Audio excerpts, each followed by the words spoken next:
Pendeta rambut pendek? Ya, itu aku. Banyak yang bertanya juga, emang bisa pendeta perempuan rambut pendek? Mungkin ada kisah di balik rambut pendek ini. Sebelum rambutku pendek, rambutku selalu panjang, selalu sepinggang. Paling pendek itu sejengkal di atas pinggang. Selain itu nggak pernah. Tapi ya selalu saja ada omongan-omongan yang bikin kita ilfil sama rambut kita. Dia bilang rambutnya kasar, rambutnya tajam-tajam, dan lain sebagainya. Aku pernah sewaktu kuliah jalan sendiri ya, seperti biasalah pagi-pagi cuci rambut atau keramas. Dan untuk kami perempuan itu kalau lagi keramas rambut basah itu nggak boleh diikat. Karena kalau diikat itu bisa bikin rambut bau atau kulit kepala juga ada penyakitnya karena lembab. Jadi aku pergi ke kampus, jalan, ya santailah. Tapi karena matahari baru-baru terbit dan rambutku juga ingin menari sesuka hatinya, keriting ke sana, keriting ke sini. Dan selagi aku jalan sendiri, di belakang ada yang berjalan temanku, 3 orang. Dan selama jalan, kira-kira 2 meter lah di belakangku, mereka berkata, coba lihat itu rambut si Nobika. Ya kedengeran lah sama aku, lalu dia bilang, kenapa rupanya? Seperti asar buah. Dan mereka tertawa.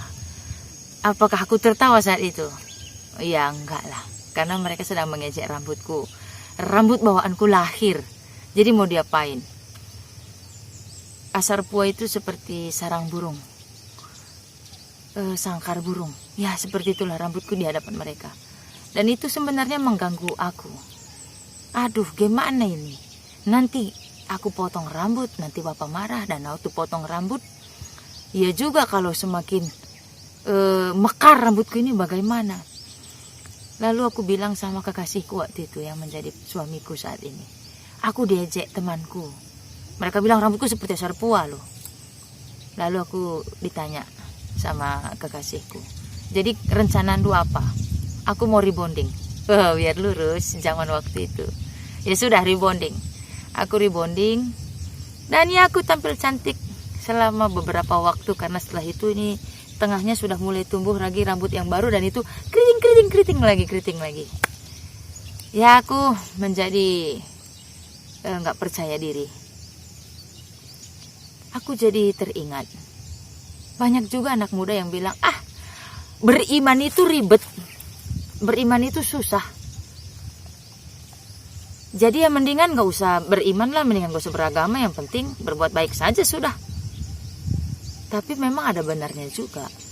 Kalau kita mengikuti hukum Tauratnya Musa yang kesenggol binatang melata yang sudah mati itu kita auto najis, ya ada benarnya juga kita jadi serba susah.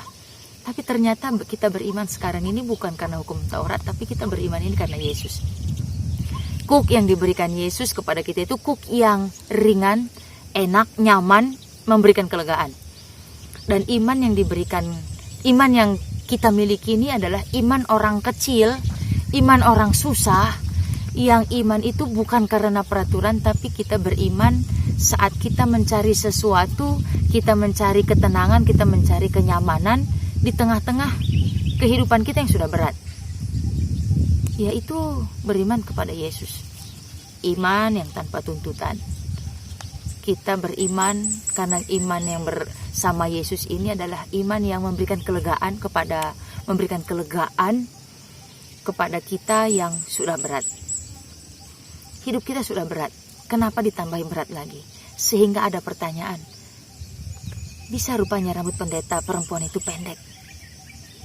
Kita beriman bukan karena peraturan-peraturan, tapi kita beriman karena kita mendapatkan kelegaan. Sewaktu rambutku panjang, aku tidak lega, aku tidak nyaman.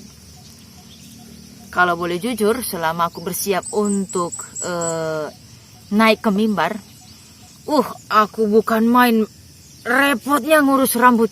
Yang taruh minyak lah, disisir berkali-kali, lalu ikat, lalu pasang harnet dan yang lain sebagainya.